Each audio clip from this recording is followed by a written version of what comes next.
This is Christopher Jones from Bicycles Network Australia. I'm here today with Aaron Dunford of Fusion Peak Professional Cycle Fitting. This is part of our series on bike fitting, and today we're looking more specifically at bike geometry. So tell me, Aaron, what is bike geometry?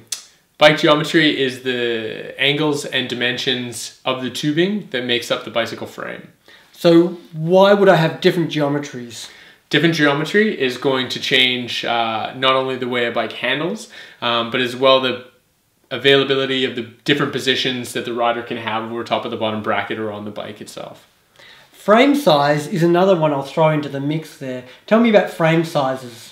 Frame size is really important. Once you've defined what kind of bicycle you want, whether it's a mountain bike, time trial bike, or a road bike, you need to figure out what frame size you're going to get. And once you have that, that is the basic starting point for your perfect position on the bicycle. So for example, each frame size is going to have a range of adjustability, and you want to make sure that the frame size that you've chosen has your position within that range. A bike, for example, that's too small may be made a little bit larger with a longer stem, a longer seat post, and also at that point may have handling characteristics that are really advantageous for example, a criterium racer.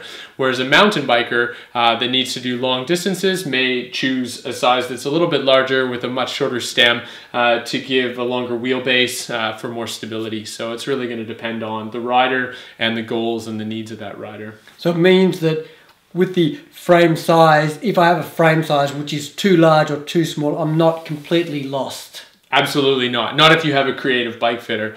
The only issue that you're going to come to is once that position is defined on the bicycle, the handling characteristics may not be advantageous anymore. For example, a large road bike with a very short stem may not have very comfortable steering characteristics. It'd be quite twitchy.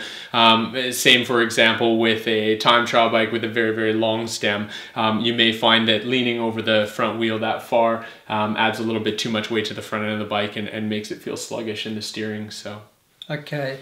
Look, if I want to get a custom bike built, can you just lead me through that process with regard to geometry and what it means for a bike fitter? Yeah, absolutely. So when you're dealing with custom bikes, first of all, you need to find out the rider's goals and needs, what they're going to be doing on the bike, what the bike is designed for, and then you want to use a piece of equipment like a size cycle to define the fit that rider's going to have for that bicycle. Again, tailoring the needs of the rider for the goals on that particular bike. It gets a little bit complicated, but once you break it down and get a CAD file designed or actually design the frame on the computer, then you can start to look at all the little tiny millimeters and changes.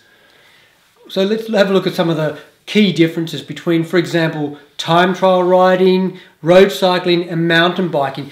Can you explain some of the key ways in which the rider position would change with regard to geometry? Yeah, absolutely. So with a mountain bike, you're looking at a nice wide grip, comfortable loose shoulders, lots of movement in the neck to sort of be able to look around and see where you're going. The saddle height as well is not necessarily as big of a factor because you want it to be out of the way a lot of the time. Even some of the bikes now have saddles that drop away on seat posts that change. So we don't really look at that as being the most important factor. It's more about fingertips and making sure that they're on the brake levers just at the right place, things like that. Whereas a road bike, the position's probably going to be a little bit lower in the front, maybe a little bit further back depending on the weight of the rider and sort of how the weight balance is there.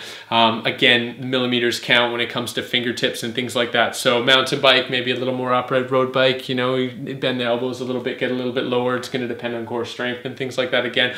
And then with time trial or triathlon, we have to remember that you're then supporting the body weight with the skeleton through the elbow pads. So the position is very different and adds a little bit more with regard to flexibility and rider capability and things like that, depending on how low they can get in the front. Again, wanting to be aerodynamic because you're not in a bunch. So road riding, you can always kind of hang in behind someone, and when you're on a time trial, you're all alone. So you need to be able to not only be in the aerodynamic position, but also hold that aerodynamic position for the time that you need to do for your event. So it's really going to be event-based, goal-based, rider-based. You need to sort of put all that together for someone. It's not just this is what you get. So Okay, so we've had a little bit of a look at bike geometry and bike sizing.